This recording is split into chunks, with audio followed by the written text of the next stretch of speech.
Hi, Dan. Hi, how are you doing? We had I'm some very good. technical I'm problems. very good. What's the Thank matter? you. I'm delighted that you were able to join us. Can you hear me Oh, good. okay? I can hear you beautifully. Can you hear me? Yes, I can. And I was just saying, I hope my accent doesn't cause a problem because sometimes a Scottish accent can be a little bit strong. So we'll do our No, best. no, no. It sounds very familiar, so it's very good. Great. I was just going to do a little introduction. I mean, everyone on here is very excited about you being here, and as am I, because I read a lot of these books in my work, and yours is right up at the top there of my list. And Oh, great.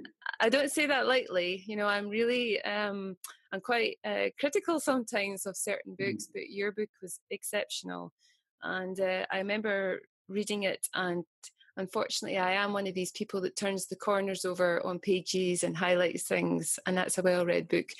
Good Um, for you. Yeah. but your expertise, of course, you studied at Harvard, and you're an expert in your field, and you've written many books on this subject. Would that be correct?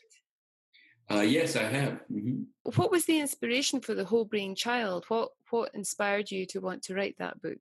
Well, I had written a textbook called The Developing Mind, How Relationships in the Brain Interact to Shape Who We Are. And then with my daughter's preschool director, Mary Hartzell, we wrote a book that translated the science of attachment for parents to basically help them learn how to make sense of their own attachment histories. That book was out in the world as of 2003. And then I had a student named Tina Bryson who had a young baby at home. And as she became more involved in our Mindsight Institute, she was raising her children as my wife and I were raising our children with these basic principles in mind. And so we thought it would be exciting to talk about the practical applications, not only of making sense of your life, but how you could use these in everyday parenting. And so that's what inspired Tina, who then became a colleague of mine after being my student. And I decided to write The Whole Brain Child, was to really show how practical these science-based ideas are. That's what I like. I like a practical book. You know, I like a book with lots of different exercises in it. And I have to say that I actually practiced with my 4-year-old goddaughter one of the techniques, and it was magical. It was so amazing to watch how she was struggling with something. And I used your technique of helping her to connect the left and the right side of the brain together, you know, expressing Yeah, emotion. What a difference. It just totally diluted the potential for a tantrum or of lots of issues that might have come up. exactly. But Exactly.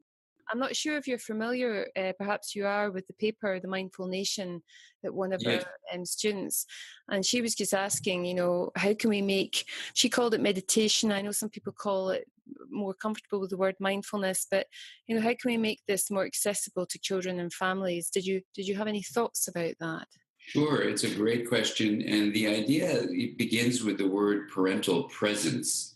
The idea that how we're present for life, how we're present for our children, is really about how you can be available, how you show up, how you're connected to what's happening with your child as it's happening.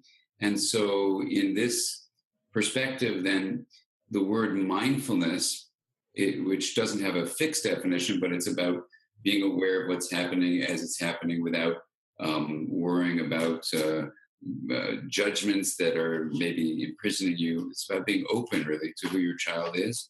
And so, in this way, everything we teach in the Whole Brain Child has presence as its core. And it's certainly one of the principles in parenting from the inside out. So, if the question is it important? The answer is yes. The second thing is, how do we teach it then in schools? How do we teach it?